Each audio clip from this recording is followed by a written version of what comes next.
Welcome back to part 3 of our video seminar, What is Quality? These are the 7 dimensions of service quality. So the first is time and timeliness. Of course, nobody likes to be kept waiting. Queues and so on are not something that you like. If you go to a supermarket and many times people will just leave their shopping behind because they do not want to wait standing. They feel that they have the right for better service. After all, they're buying so much. And then also because of timeliness, on time completion of the project. So you would like to go and cut your keys very quickly, or go to a cobbler who will repair your shoes very quickly. You're happy, when you bring your car to service and they repair it on the spot. They ask you to wait. They give you a free Wi-Fi and you can watch television, and before the movie is over, your car is ready. So everybody likes things to be done quickly. Nobody likes to waste their time. Secondly, completeness. Getting what you expect from the service or the product. If you bring your car for a repair, again as an example, you will expect the guy to do the servicing, to do everything for you. Why not? If they start to change the oil and didn't change the oil filter, for example, you'll be upset. What's the point of changing the oil without changing the filter? Courtesy. Everybody knows that you have to treat the customer like king, so you need to be good treatment by the employee of the companies. They don't want you don't want to be shouted at or mistreated, or be treated very badly, as if you're like an animal or something, and which is done often. Sometimes you are treated, you think that because of race or color or whatever, being singled out, and you're not being treated properly, and somebody else who's maybe a foreigner, he's dressed really well and gets real super good treatment, and you get upset about things like that. Which is the same thing as what we call the consistency, having the same service for all the customers. You would want that courtesy to be extended in consistency. You like the fella who is smiling, when somebody important or movie star comes for a service, he gets all the bells and whistles, and you get nothing. You don't even get paid attention to. Accessibility and convenience. How to get this good service? You need to open up many kiosks. Like you have a bank card, you want to withdraw money, you would like to have a bank. There's a lot of ATMs everywhere that is available. Even nighttime or middle of the night, you can withdraw money, and in a safe place. You don't go to a dark alley. And accuracy, work that is done, accuracy. Imagine if you have submitted all your documents, you have passed your driving, and then you would expect to have your driving license to be typed out, spelled out correctly with the right picture and so on. But instead, somebody else's picture is on your driving license, or your name is spelled incorrectly, and you have to come back again the next day to get it redone. And responsiveness. And everybody gets different kinds of problems. Like if you want to go and apply for a visa, and you know that you have forgotten, and you will be willing to pay more if they are going to process it for you much quicker. Let's say instead of a week, and your plane is going to take off in 2 days time, and you don't have a week, you would like to have the company or the embassy to provide services like, okay, you can have the next day, provided you pay double the amount or triple amount, which you are happy to, because your flight ticket costs a lot more. So providing options for services is a dimension of service quality. Quality by industry.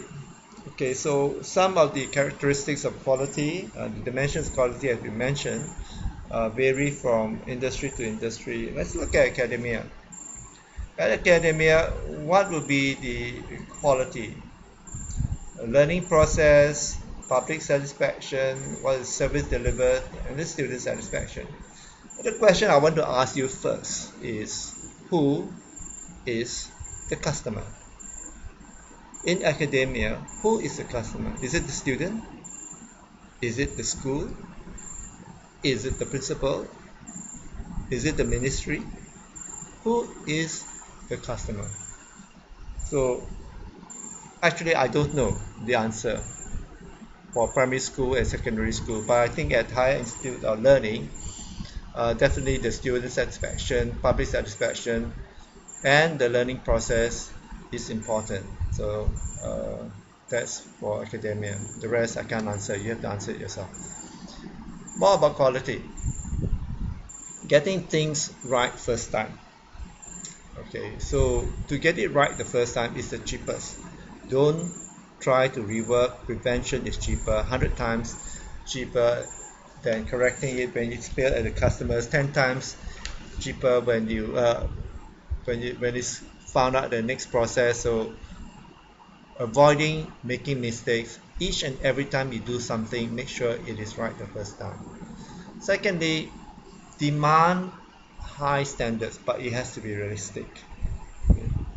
Don't demand standard that is so high that it becomes a waste of people's time. It frustrates people because it just cannot be reached.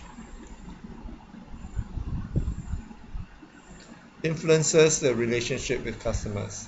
Okay, you want to have good influences, good relationship with customers. Influences about complaints that are dealt with. When customer make a complaint, you have to be there to listen. You must give them an avenue where they can file a complaint so that their problems can be solved. If you don't have a channel where people can complain, then there will be a lot of frustration, and people just don't want to deal with your company or to buy any of your products. Consider how things look and feel.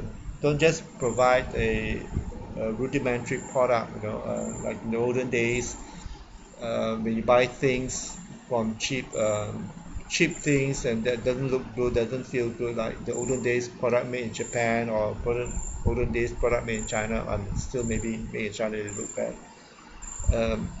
Make sure that they look good and feel good as well. And consider safety and ease of use as well as additional features when you look at your product and services.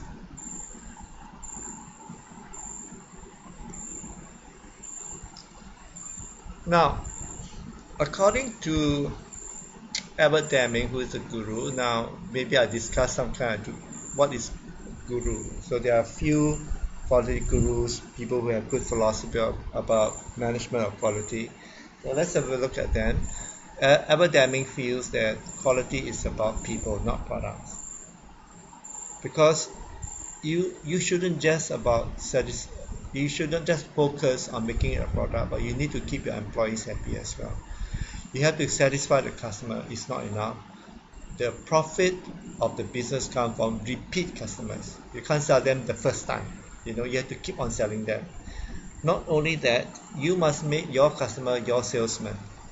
They must be the people that boast about your product, that boast about your service. You know what people say? No point for you to blow your own trumpet. Somebody else must blow the trumpet for you. Then it works better. Customers that bring friends with them, they recommend their friends to come to your place. That you have done a good job. You have satisfied that customer, and you try to keep the customer loyal with you. So many organizations, they have loyalty programs. If you go with a phone company with a loyalty program, they'll give you extra reward like free vouchers. So the next time you sign up with them for extended contract, you can use it to buy a new handset, for example, at a lower discount. It's also necessary to anticipate customer needs. Times change, customer use things differently. If you can't anticipate customer needs, you will definitely lose your customer to other companies that can anticipate their needs. For example,